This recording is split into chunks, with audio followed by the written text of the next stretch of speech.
Welcome to the Actually I Can Female Entrepreneur podcast. I am your host, Kayleigh Greenacre, a business strategist, coach, TEDx speaker, author, and your go-to woman for all things business strategy. I am obsessed with supporting female entrepreneurs to grow unstoppable six and multi-six-figure businesses that they love, giving them the freedom and life that they desire. During this podcast, I'll be sharing with you everything that you need to become a successful female entrepreneur, from the mindset shifts to sales and marketing strategies and how to become an iconic leader that people can't get enough of. It is my mission to help you stand out, attract your dream clients and customers, and sell out of your offers with ease whilst building the business and life of your dreams. Let's make this your reality, ladies. Hello, ladies, and welcome to another episode of Actually I Can, the Female Entrepreneur Podcast. I'm your host, Kayleigh Greenacre, and I'm joined today by the fabulous Emma Hine, who is a certified business strategist and best-selling author. Hello, Emma. It's lovely to have you here. Hello. Thank you so much for having me. I'm so looking forward to our conversation. Oh, me as well, my lovely. Today, we're going to be diving into how to grow a successful business that you love. So I'm going to hand straight over to you, Emma, and I would love for you to tell our listeners a little bit more about you and your journey. Okay. I'm going to start back in 2006. I was in the corporate world and I wasn't disliking my job. I was enjoying what I was doing. However, I felt that it wasn't giving me enough. I felt that I wasn't getting the freedom that I wanted. I wanted to be able to travel more. I wanted to be able to go to the children's nativity plays without having to beg the boss to have that hour out of work. Yes. So I was enjoying it, but I wanted more. So I decided that to get more, I needed to do it on my own terms and I needed to launch my own business, because running a business means that you can control what you do, when you do, all of those dreams that we have when we first launch our business. So I launched an e-commerce business. Now, the e-commerce business wasn't something I got any history in, any background in, anything else. It literally came from a conversation looking at a greeting card at the side of the bed.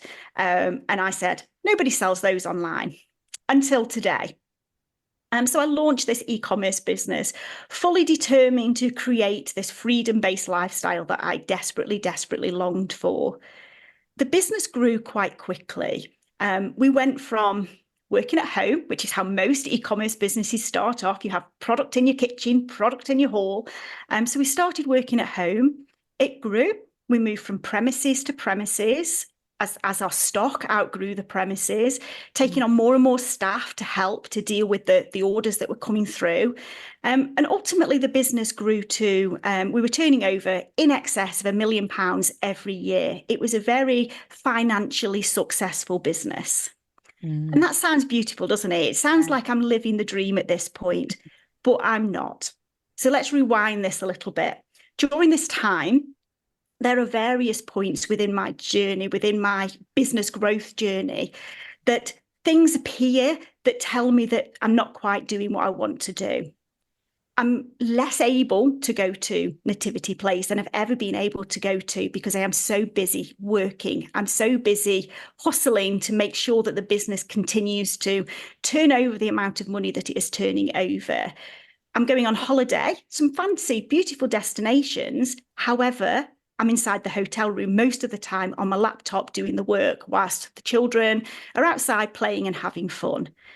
My life is pretty miserable at this point, but externally, it looked like I was living this amazing lifestyle. You got the cars, the houses, the holidays, and all of these things going on, but inside I was broken.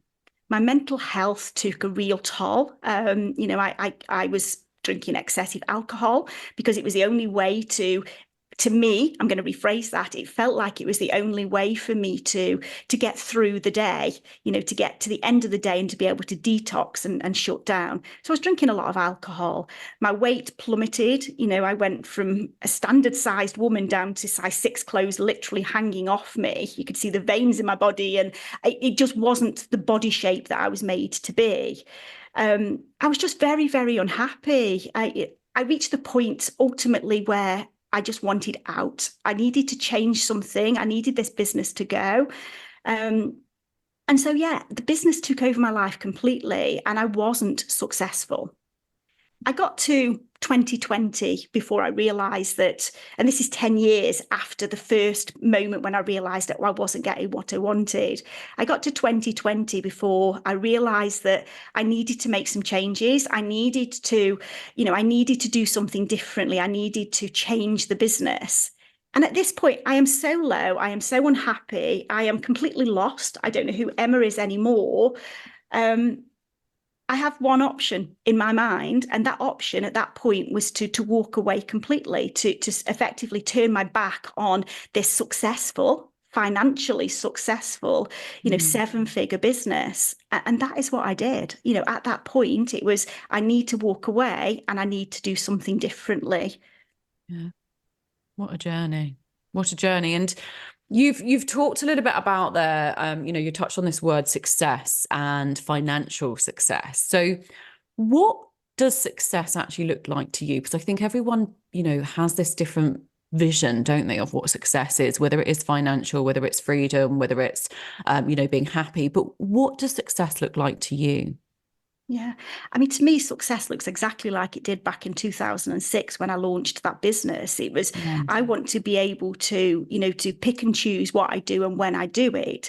Now, there needs to be an element of financial stability within that. Of course, there is. So there is always going to be, an element of money in there because I still do want, to be able to go on nice holidays and things like that. But to me, success is about the simple things in life. It's about, a friend calling me and saying, fancy a coffee, and me being able to say, I would absolutely love to come for a coffee. I don't even drink coffee, but getting that invite and being able to say yes, to me, that is what I feel like is successful.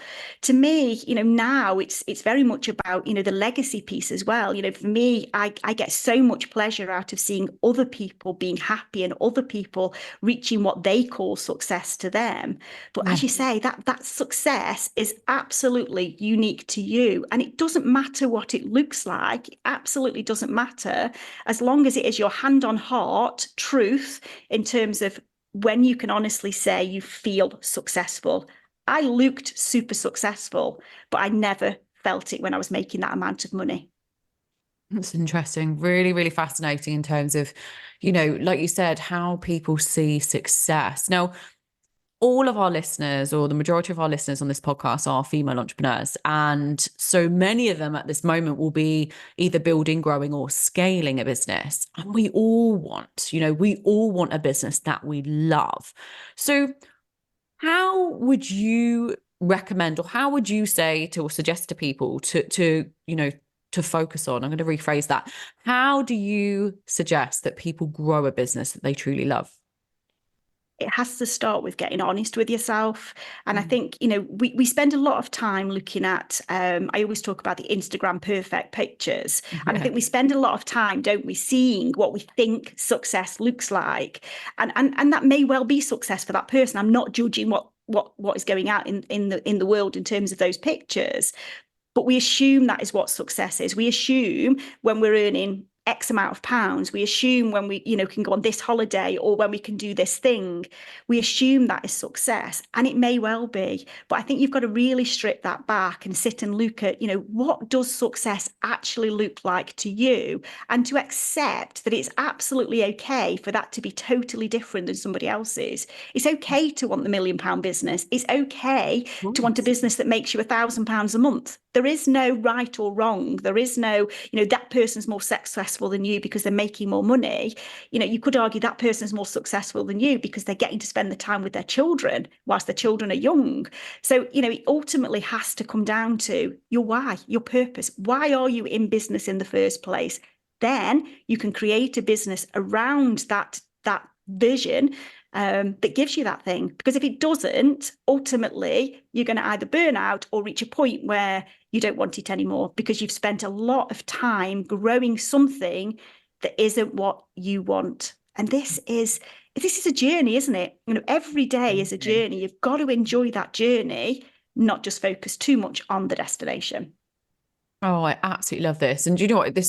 I can visualize and picture the moment when I first launched my business. And again, looking at success, looking at where did I want to go? What did I want to achieve? And my driver was always my daughter, to leave education and to be able to spend more time with her, to actually walk her to school. That was always my dream. But as well as that, like you said, sort of going back to that why, to also to impact and, to create impact and to support many women around the world with fulfilling or following their own dreams in terms of their businesses. So it's really, really interesting that you touch on this point, because I do think success is very different to people. And when we look on social media, it's so easy, isn't it, to see this perfect life of lots of traveling and luxurious holidays and cars and handbags and all of these things. But that isn't necessarily what everyone would class as success. What would you say when people are building a business and they're trying to build a business that they truly do love? What would you say some of the biggest challenges are that they face? I think the biggest challenge is staying in your own lane. I think that is the biggest challenge that you're going to encounter, because it is very easy to get yourself pulled into, this person's doing okay, therefore that's what I need to do. Or, I've seen somebody do this and that works for them, therefore I need to do that.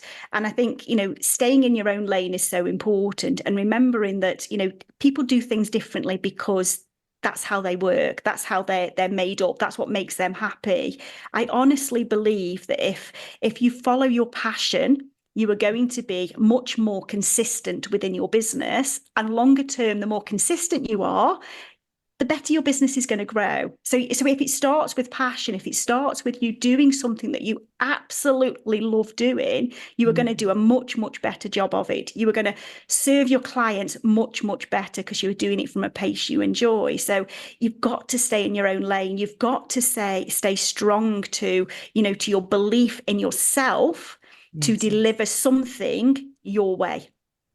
I love that. And blanking out, I always say this as well to my own community is, blank out the noise. Like you said, stay in the lane, in your lane, your own lane. You're on your own journey. You're following that path to your own success, and completely blank out the noise around you, especially if it's not serving a purpose for you, because it can affect us, can't it? I mean, I'm sure that every single one of us, who's both myself and Emma, and also those that are listening, have been affected in one way or another by other people. And it's a case of having to really, really stay focused, isn't it? And really make sure that you're, like you said, you're passionate about what you are doing, and you're following that path that you truly believe that that you want to achieve, or that you desire to obviously reach in terms of the destination.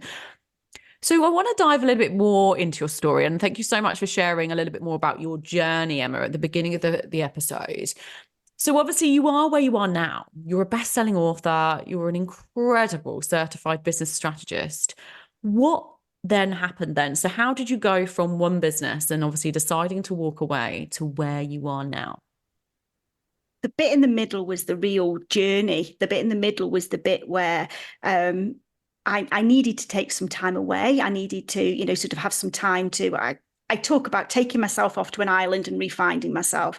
I didn't do that. I wish I did, because that sounds so much more exciting. I sat in my office and, plunged through stuff. But I spent a good 12 months really exploring who I was, because at this point I was so broken.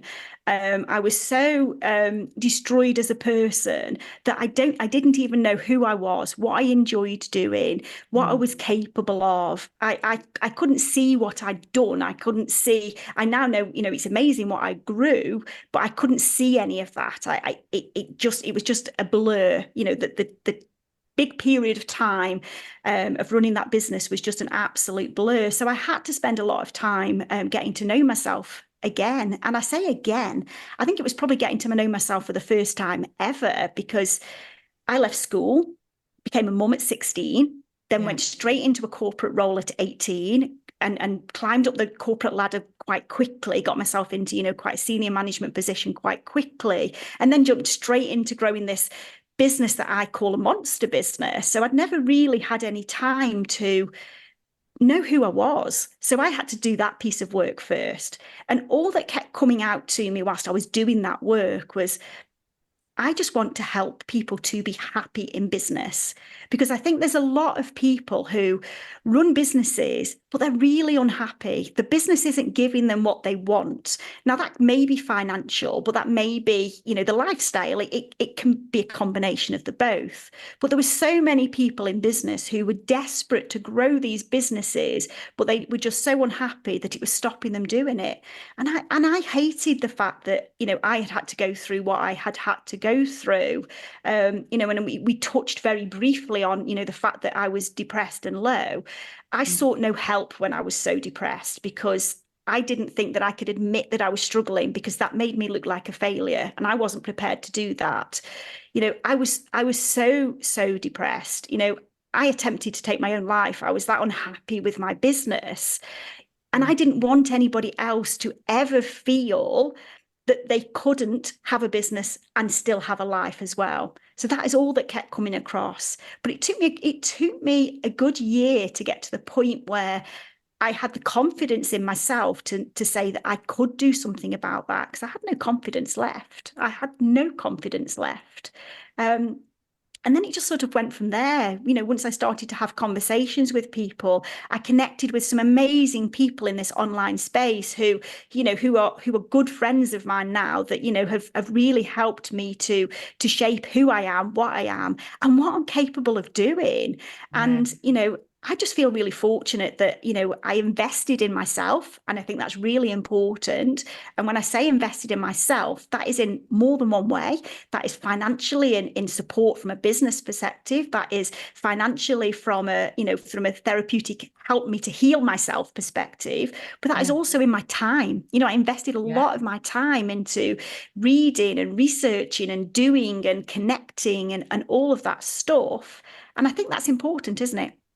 100% investing in ourselves as individuals. I think exactly what you just said, when people say the word investment, they think money, they think financially, but I think as a female entrepreneur, there are so many things that we have to take on as roles, that we have to deal with, that, and so many challenges that we'll face along the way. And therefore, I think it's so important that we are investing in ourselves as individuals in all aspects. And for me, one of the most valuable things is to invest in my mindset, to ensure that I am, for me, that I am happy, that I am, in a good state of mind every single morning before I do any of my business tasks or support any of my clients. And I think it's so, so important. Is there one investment that you would say, and again, not just financially, but any type of investment, is there one investment that you would say that's really supported you on your journey? Something that you've really kind of focused on?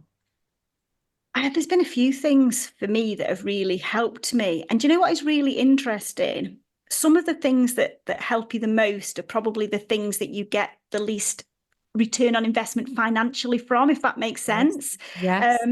So for me, a lot of my investments, the things that I've got the most from, are where it's helped me to grow as a person, because I honestly believe that if you want to grow a business, you have to grow as a person alongside that.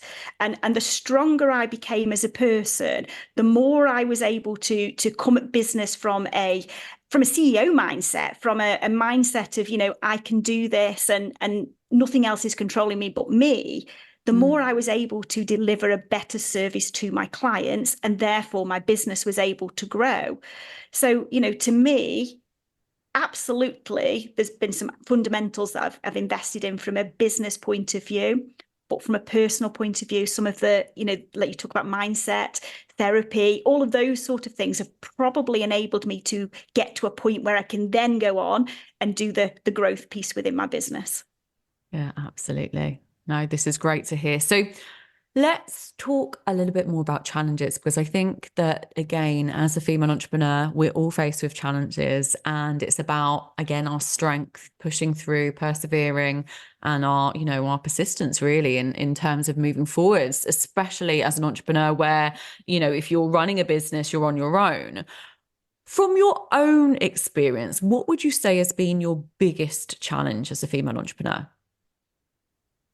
Since coming into this world rather than my e-commerce business. So since coming into this world, I think for me, when I first came into the world, I described it probably 18 months after I'd entered the world, because I didn't realize it at the time. I described it to one of my mentors at the time as feeling like a teeny little fish thrown into a shark pool. And that sounds really quite harsh, doesn't it? But that's how I felt. But Yeah. it was this is why the mindset thing was so important. I didn't feel that I had got skills, capabilities that other people had got. I felt that there was, constantly so much noise out there in terms of things going on, things that I needed to be involved in, ways that I needed to behave, ways that I needed to show up. And I think for me, that was my absolute biggest challenge. I now know that the issue wasn't what was going on out there, because that is just like walking into a shopping centre. There's lots Yeah. of shops for you to go into. It was Absolutely. how I was looking at it and how my mindset was controlling, what I needed to do. So for me, I think that was my biggest challenge. It took me a long time to get to the point where I thought, I can do this. I am perfectly capable of doing this. I have the skills, I have the knowledge. I just need to allow myself to accept the help. And I think that was the biggest thing for me. It was about saying it is okay to say that you are struggling with something, or you're not quite sure how to do something, or you just want to bounce an idea around with somebody else. That is okay.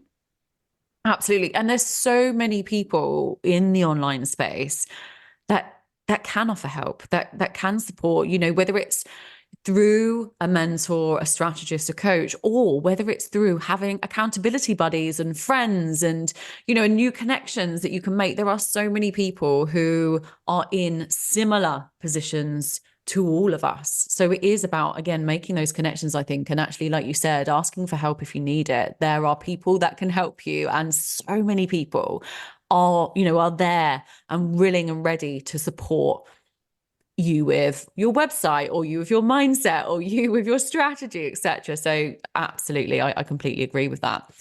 So to our listeners who are all building, growing, scaling their businesses, what advice would you give them if they're really trying to grow a business that they love? I think I'd start by going back to the beginning, go back to why are you doing it? What is it you want, your lifestyle to look like? And, people talk about vision boards. I am a fan of a vision board.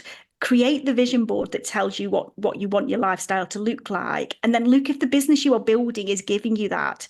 If you want a very freedom-based lifestyle, then you don't want to be creating a business that means you're actually tied to taking calls 5 hours a day, 6 hours a day, 7 hours a day, because you're not going to get that freedom and flexibility. So it's about looking at your business model. So just make sure that what you are creating is going to enable you in the future to be who you want to be. I think that is like the biggest piece of advice.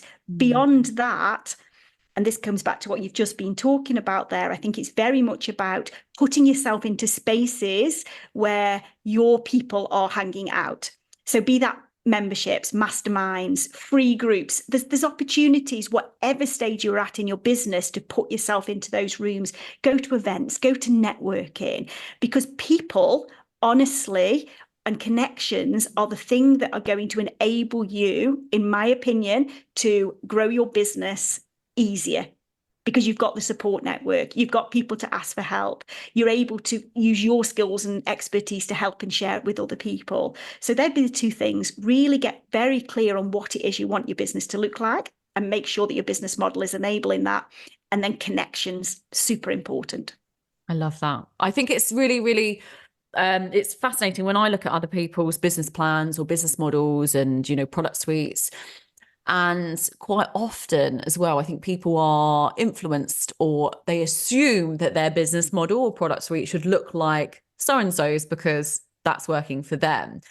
So I love the fact that you said we'll go back to, again, first of all, your why, and then a vision board. I love a vision board, but actually really having a look at what do you want your business to look like? What is that model going to be, and how it's, how you're going to create a business, but also a life that you truly love, because that's the thing, isn't it? It's getting the balance right. And it's making sure that, if you don't want to be on one-to-one calls, like you said, for 7-8 hours a day, then don't offer one-to-one coaching, or at least not to that extent. It would be more so, creating a business where it's on your terms and how you want to do it. And if it's more sort of passive income that you want to bring into your business, then have a little look at sort of going down that route in regards to your business model. So that's great advice, Emma. Thank you so much for sharing that. To finish off the podcast, I always ask my guests the same question. What is your word or mantra for this year? For this year, my word was consistency. Because last year was a bit of a personal challenge for me last year. And, both from a personal point of view and from a business point of view, everything in my life felt inconsistent. Everything felt very sort of uppy downy. So for this year, it was very much about making sure that I was consistent in what I did. And that is consistent in sticking to my reason, my why. That was consistent in, showing up for my business when I'm supposed to be. That was consistent in making sure that I left the time to do the things with my family and my friends and all of that thing. So for me, this year was very much about consistency. Amazing. Thank you so much for sharing your words. Do you know that word has come up a couple of times as well, which is interesting, but it's so important, isn't it, to have that consistency in your business in order to move forwards and to keep going. Emma, thank you so much for being the guest on today's episode. Where can our listeners find you and connect with you? 2 places, probably the best places to send you to. My website, where you'll find all my products and services, which is emmahine.co.uk. And if you just want to follow me, find out what I'm up to, Instagram, I am Emma Hine. Amazing. Thank you so much, my lovely. It's been an absolute pleasure. And thank you for listening to today's episode. Don't forget to rate, review, and subscribe to the podcast. And I will see you all again next time. Thank you for tuning in to the Actually I Can Female Entrepreneur podcast with me, your host, Kayleigh Greenacre. If you are ready to build, grow, and scale your dream 6-figure or multi-6-figure business, then head to our website now for more information, or connect with me on socials to see how you can create your dream business and dream life.